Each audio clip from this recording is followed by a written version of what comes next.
February 1st, 2022, Tuesday of the fourth week in Ordinary Time.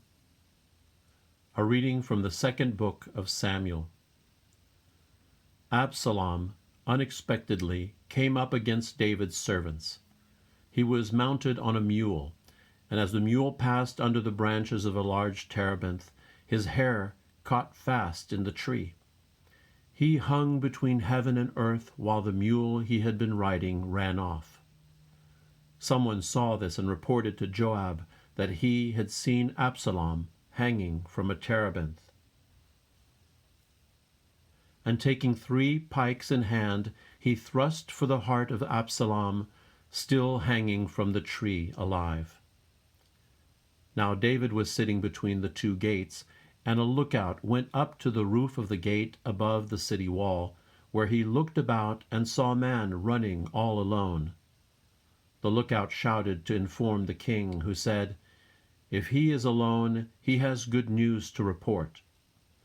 The king said, "Step aside and remain in attendance here."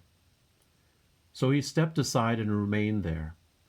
When the Cushite messenger came in, he said, "Let my lord the king receive the good news that this day the Lord has taken your part, freeing you from the grasp of all who rebelled against you."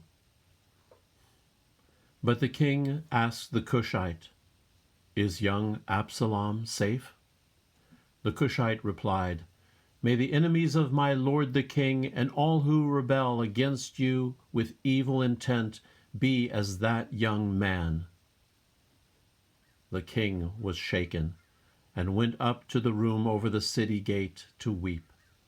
He said as he wept, "My son Absalom, my son Absalom, if only I had died instead of you, Absalom, my son, my son."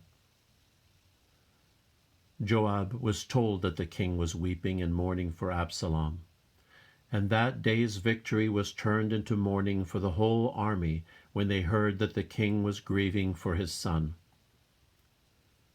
The word of the Lord.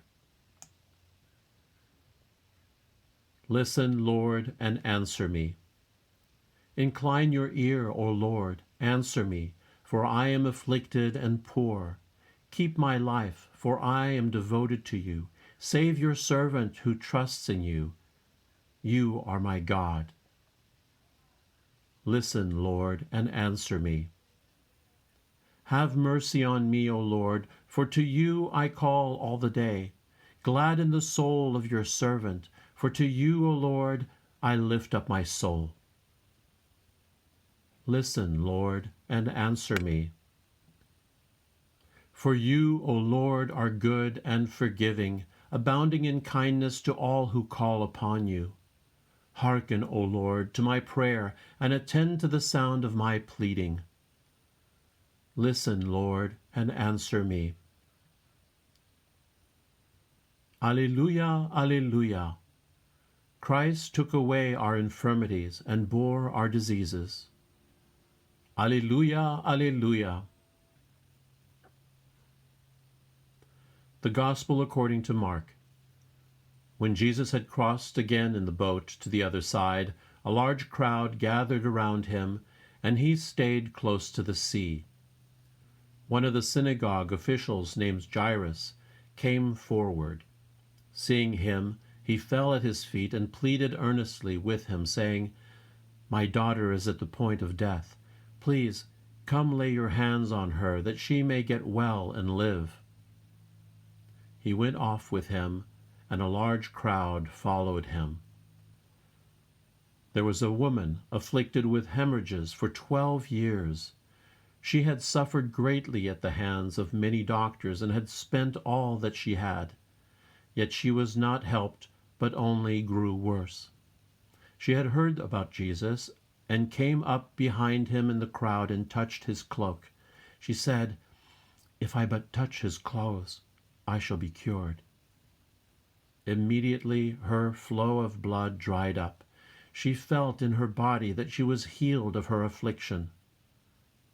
Jesus, aware at once that power had gone out from him, turned around in the crowd and asked, "Who has touched my clothes?" But his disciples said to him, "You see how the crowd is pressing upon you, and yet you ask, 'Who touched me?'" And he looked around to see who had done it. The woman, realizing what had happened to her, approached in fear and trembling. She fell down before Jesus and told him the whole truth. He said to her, "Daughter, your faith has saved you. Go in peace and be cured of your affliction." While he was still speaking, people from the synagogue official's house arrived and said, "Your daughter has died. Why trouble the teacher any longer?" Disregarding the message that was reported, Jesus said to the synagogue official, "Do not be afraid. Just have faith." He did not allow anyone to accompany him inside except Peter, James, and John, the brother of James. When they arrived at the house of the synagogue official, he caught sight of a commotion, people weeping and wailing loudly. So he went in and said to them, "Why this commotion and weeping? The child is not dead." And they ridiculed him. Then he put them all out. He took along the child's father and mother and those who were with him and entered the room where the child was.